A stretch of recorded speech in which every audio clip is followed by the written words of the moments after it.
Yeah, they're innocent Muslims being arrested as terrorists.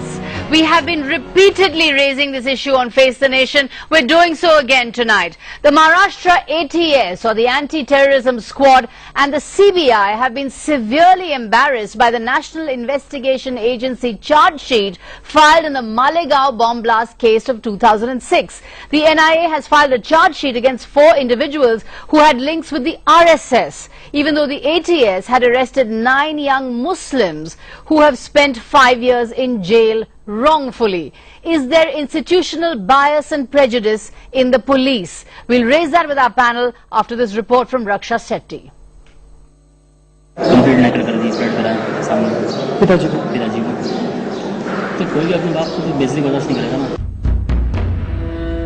Tortured, humiliated and coerced. The accused in the 2007 Mumbai train blast recall their horrific time spent in the Maharashtra Anti-Terrorism Squad custody. In this video shot by independent journalist Ashish Khetan, their forced confessions bear an uncanny similarity to those of the 9 Muslims held for the Malegaon blast of 2006. All 9 were given bail, but now stand virtually vindicated after the National Investigating Agency filed a charge sheet on Wednesday against 4 others for the Malegaon blast, all Hindu radicals. The Malegaon accused were released in 2011 after spending 5 years in prison, but many other innocents are still trapped in custody.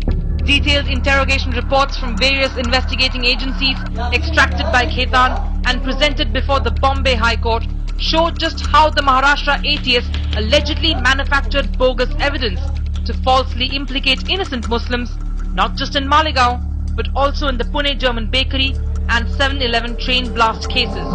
Khetan alleges the ATS willfully misled the courts on the probe.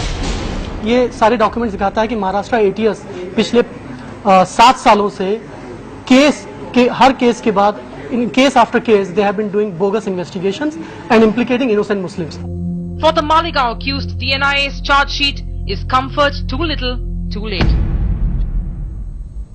Severe embarrassment for the Maharashtra ATS and the Mumbai police and police across India as the NIA has arrested, in fact charge sheeted, I beg your pardon, those 4 Hindu radicals, whereas those Muslim youths spent 5 years in jail. Joining us, Ashish Khetan, editor Gulel.com. He is the one who has come up with that comprehensive report on how the investigative agencies are willfully arresting and incarcerating innocent Muslims. We have Jamil Ahmed, the lawyer for the Malegaon accused and himself a relative of one of the Malegaon accused. We have Iqbal Makhdoumi, father of the 2006 Malegaon blast accused. They're joining us there from Nashik. We have E.N. Ram Mohan, former member of the National Security Advisory Board and former DG of the BSF, and Wajad Habibullah is right here in our studio. You are chairperson of the National Commission for Minorities and you are former Chief Information Commissioner. Thanks everyone very much indeed for joining us. Ashish, let me begin with you because yours is really the report which should send shockwaves through India and through the police force in general about the manner in which security agencies are deliberately creating bogus evidence, extracting false confession, planting explosives, inhuman torture methods and implicating innocents in case after case. And you have particularly studied the July 2006 train blast, the Malegaon blast and the German bakery blast of 2010. Are you looking at an institutional bias in the police force? Yes, there is definitely an institutional bias. In fact, there is an active prejudice against the Muslims in many of our anti-terror agencies, and that was actually in play when many innocent Muslims were arraigned in cases in which they absolutely had no involvement. And I interviewed 9 out of the 13 Muslims who have been charge sheeted in 7-Eleven train blast case, and they have been in jail for the last 7 years. And you will be surprised to know that according to the Maharashtra ATS, there is interlapping between 7-Eleven train blast case and Malegaon 2006 blast case.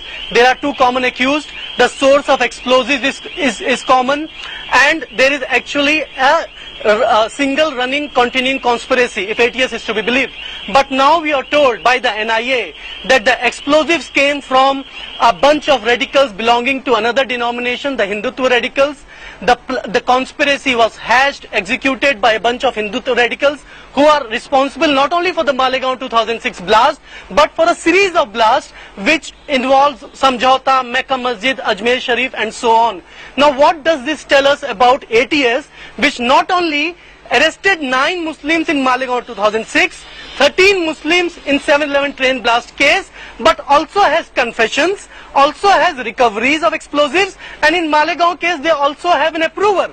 Now you cannot have two different set of people belonging to two contrary diametrically opposite ideologies, belonging to two different communities, carrying out the same crime and the same blast. So definitely there is an active prejudice, a deep set prejudice in our anti-terror agencies, and that prejudice we see irrespective of the political denomination to which they are reporting. It was there in Maharashtra under NCP Congress regime, it was there in Hyderabad under Congress regime, and certainly it is there in the states which are ruled by the BJP. I was going to ask you that question actually. Is it that the capacity for the police to conduct a fair investigation something to do with political interference, or is it the bias within the police itself? Is it political interference that is stopping them from having fair investigation, or you're saying that politicians have nothing to do with it, the police themselves are biased?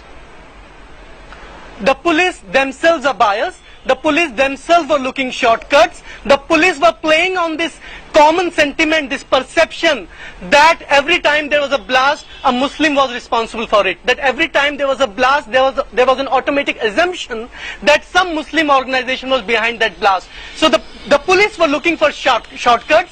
They had a list of semi-activists, of activists belonging to what the police believed were radical Muslim organizations. They had their addresses, and they would simply pick them up. Their contact details. They would simply pick them up. And they would just pick them up. They would pick them up and just pick them up, plant the evidence. They would tell the courts. They would tell the courts that look, these boys who are radicals, known radicals, who are under our watch, or were under our watch for the last 5-6 years before the blast, had actually carried out the blast, and this all passed without a question from the courts, from the media, from the political executive they were reporting to. Nobody questioned, nobody critiqued, nobody raised a question mark that how is it that those Muslims, those radical organizations which are constantly under your radar and your watch are still carrying out blasts, and you pick them up and arraign them so easily. How is it that you're getting all the organizations that you say are responsible for blast, yet blast after blast is happening?